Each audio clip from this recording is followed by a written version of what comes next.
Bismillahirrahmanirrahim. Assalamualaikum warahmatullahi wabarakatuh. Alhamdulillahirabbil alamin. Wassalatu wassalamu ala sayyidil anbiya'i wal mursalin Muhammadin wa ala alihi wa ashabihi ajma'in, amma ba'd. Qala Allah ta'ala fi kitabil karim wa huwa asdaqul qailin. A'udzu billahi minasyaitonir rajim. Bismillahirrahmanirrahim. Wa qala inni dahibun ila rabbi sayahdin rabbi habli minas sholihin fabasyarnahu bi gulamin halim. Al-ayah wallahu alam bi muradih. Pertama-tama marilah kita panjatkan puja beserta puji kehadirat Allah Subhanahu wa taala.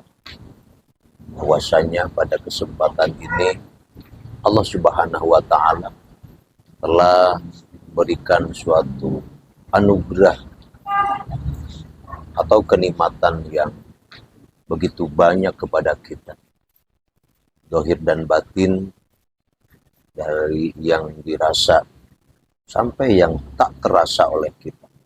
Semuanya itu pemberian dari Allah Subhanahu wa taala.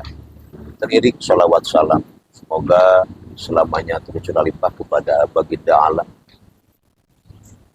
Nabi tercinta, Nabi kita, Nabi besar Muhammad Shallallahu Alaihi Wasallam.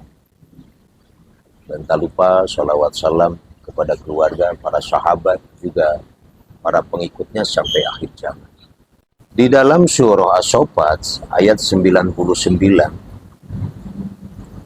itu menceritakan tentang bagaimana harapan yang kuat, cita-cita yang kuat dari Nabiullah Ibrahim alaihissalam tentang menginginkan keturunan yang soleh.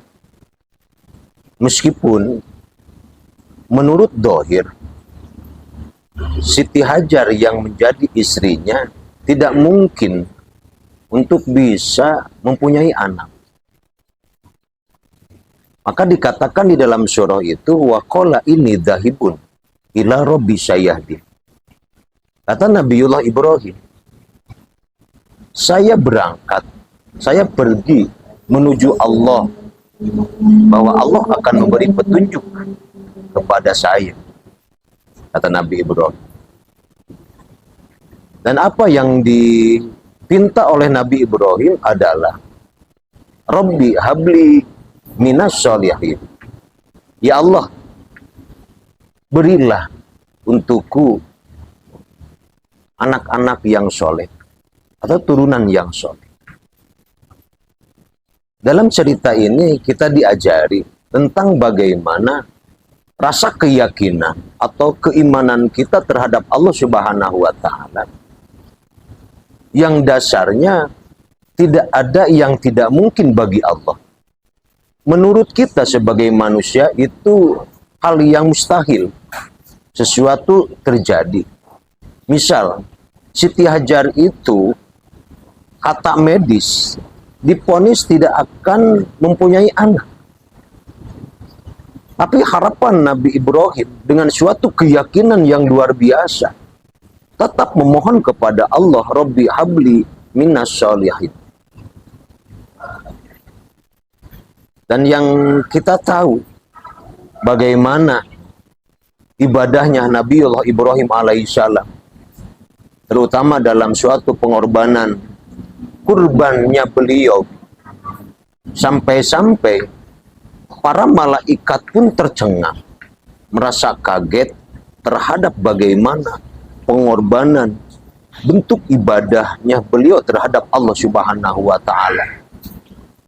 Jangankan manusia, para malaikat itu takjub terhadap bagaimana pengorbanan Nabi Ibrahim terhadap Allah Subhanahu wa taala.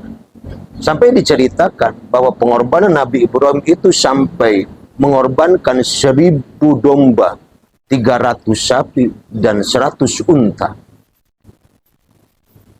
Saking takjubnya, atau secara manusiawi, beliau itu pernah mengatakan, jangankan hal yang begini, katakanlah domba yang sekian ribu, sapi yang sekian ratus, atau unta yang sekian ratus, kalau toh beliau mempunyai anak, akan dikorbankan fisabilillah, di jalan Allah Subhanahu wa Ta'ala. Singkat cerita, maka Allah memberi kabar gembira terhadap beliau dengan ayat fabasyarnahu bigulamin halim. Dan kami, kata Allah, memberi kabar gembira terhadap Nabiullah Ibrahim alaihi salam dengan anak yang sangat bijaksana. Lanjutan ayat, falamma balagu ma'ahu syaya qala inni ara fil manami anni adbahuka fangdur madza tara qala ya abatif al matu maru satajiduni insyaallahu minas sabirin. Waktu berlanjut sampai-sampai Ismail kecil yang menjadi suatu buah daripada doa Nabiullah Ibrahim alaihissalam, Rabbi habli minas sholihin. Dan dengan hakikat Allah memberikan keturunan terhadap Nabi Ibrahim, yaitu Ismail. Sesudah sampai ke usia Sa'iyah, menurut riwayat itu usia Ismail itu 7 tahun atau 13 tahun. Maka Nabiullah Ibrahim alaihissalam bercerita terhadap Ismail kecil. Kata beliau, Nabiullah Ibrahim terhadap Ismail kecil, ini arafil manami anni adbahuka. Wahai anakku, saya bermimpi bahwa dalam impian itu saya harus menyembelih kamu. Fangdur madza taro. Maka coba berpikir, atau apa yang menjadi pendapatmu, wahai anakku. Dan lanjutan ayat, kata Ismail yang begitu bijaksana dalam ayat yang tadi, bigulamin halim, suatu anak yang sangat bijaksana. Kata Ismail, ya abatif alma tu'maru satajiduni insyaallah minas sabirin. Wahai bapakku, perbuatlah atau kerjakanlah apa yang diperintahkan. Insya Allah Bapak akan melihat saya termasuk orang-orang yang sabar. Dengan demikian, kita bisa menarik suatu kesimpulan.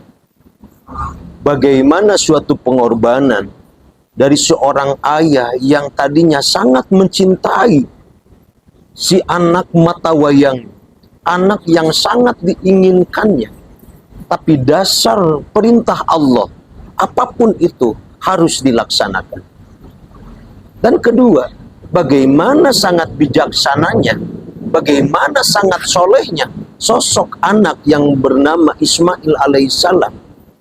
Atas dasar perintah Allah, apapun bentuk pengorbanannya rela untuk dikorbankan. Maka dari suatu perjalanan ini, maka Allah Subhanahu wa Ta'ala mengganti dengan suatu hewan dari surga. Itu suatu pembalasan dari Allah Subhanahu wa Ta'ala bagi orang-orang yang berbuat suatu kebaikan. Maka bisa disimpulkan dalam hal ini, satu, kita harus tetap berharap terhadap Allah Subhanahu wa Ta'ala. Kita yakini bahwa Allah As-Samad, bahwa Allah itu tempatnya, atau bahwa Allah itu menjadi tempat kita untuk mengadu, tempat kita untuk memohon atau meminta. Tidak ada yang mustahil bagi Allah Subhanahu wa Ta'ala.